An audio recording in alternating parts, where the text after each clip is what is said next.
जय गुरु जी संगत जी। मैं आपकी गीतू जैन आपके समक्ष मौजूद हूँ। Surcharged with divine love, Sukhmani aunty द्वारा लिखित किताब, उसमें अध्याय 7 हम पढ़ेंगे। गुरुजी हमारे कमरे में अपनी उपस्थिति दिखाने लगते हैं। आइए सुनते हैं। जब भी मैं गुरुजी के पास जाती, वे मुझसे कुछ ऐसा कहते, कल रात तुम शौचालय जाने के लिए 2 बार उठी, या आज दोपहर को तुमने 2 रोटियां खाई, या फिर ऐसी बातें जैसे कि सुखी आंटी, मेरे पास आने से पहले तुम अपने बालों को रंगना चाहती थी, लेकिन घर पर कोई रंग नहीं था, इसलिए तुम पहले बाजार गई और एक हेयर डाई खरीदा, अपने बालों को रंगा और फिर आई। हम सभी को आश्चर्य होता कि उनको कैसे पता चला। इतना ही नहीं, जब तुम अपने घर से निकले तो गिल अंकल, मेरे नाना जी, अपनी घड़ी भूल गए, इसलिए तुम सेक्टर 36 चौराहे से मुड़कर वापस चले गए। क्या यह सही नहीं है? गुरुजी ने पूछा। हाँ गुरुजी, बिल्कुल ऐसा ही हुआ, मेरी माँ ने जवाब दिया।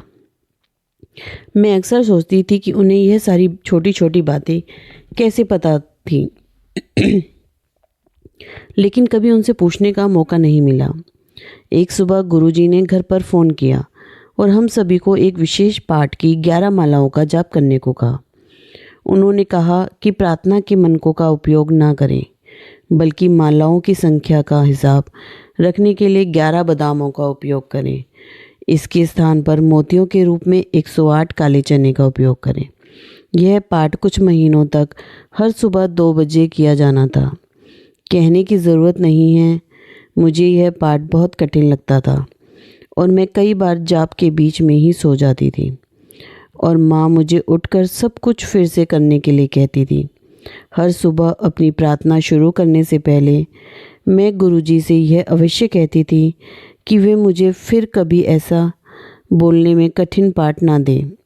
एक दिन जैसे ही मैं सोने लग रही थी, मैंने फिर से सुना और महसूस किया कि किसी ने मेरा कंबल खींच लिया और उसे मेरे पैरों के पास अच्छे से मोड़ दिया।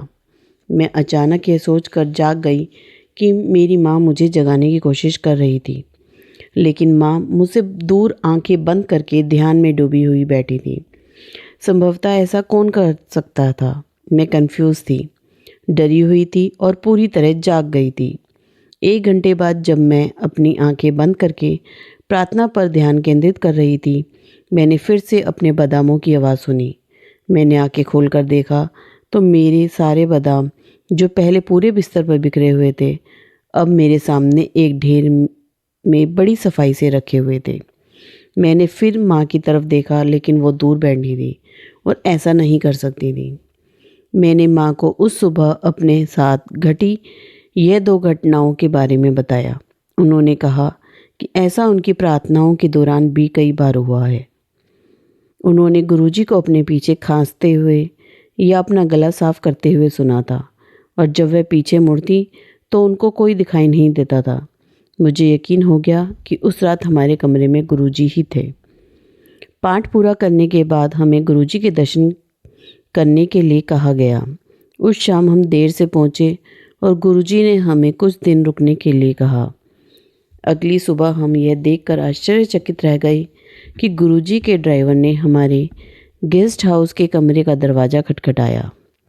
गुरुजी ने आपके लिए अपनी गाड़ी भेजी है और चाहते हैं कि आप भी उनके साथ लंगर में शामिल हों। हमें अभी निकलना चाहिए, उसने कहा। मैं गुरुजी की कार में यात्रा करने के लिए बहुत उत्तेजित थी। कार उनकी खुशबू से भरी थी और वह अनुभव दिव्य था। गुरुजी एक शिष्य के घर पर हमारा इंतज़ार कर रहे थे।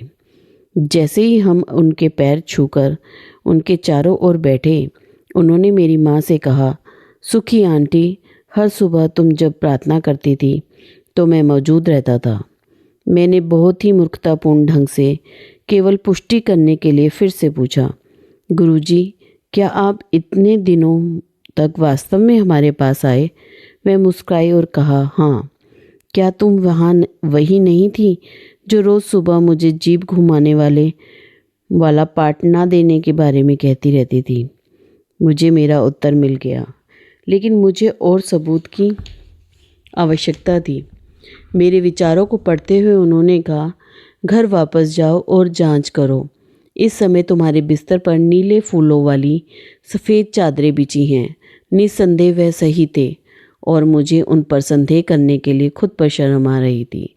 पिछले कुछ वर्षों में हमने कई बार गुरुजी की उपस्थिति को अपने कमरे में महसूस किया है और अब भी महसूस करते हैं। हालांकि गुरुजी कभी भी हमारे नए फ्लैट में नहीं आए थे, उन्होंने मुझे उस जगह के बारे में हर छोटी छोटी बात बताई और यहाँ तक कहा कि मैंने अपने कमरे में एक बहुत सुंदर ड्रेसिंग टेबल बनाया है। जय गुरुजी, जय गुरुजी, जय गुरुजी संगत जी। ऐसे हैं हमारे गुरुजी, जिन्हें कुछ बताने की ज़रूरत नहीं होती है, वो सब जानते हैं।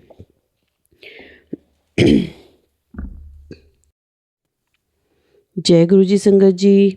इसी तरह मेरे चैनल पर बने रहिए और मेरे चैनल को अगर आपने सब्सक्राइब नहीं किया हो तो सब्सक्राइब ज़रूर करें। जय गुरुजी। रात को हमारा लाइव सेशन होता है 9 o'clock, ज़रूर आइए। जय गुरु।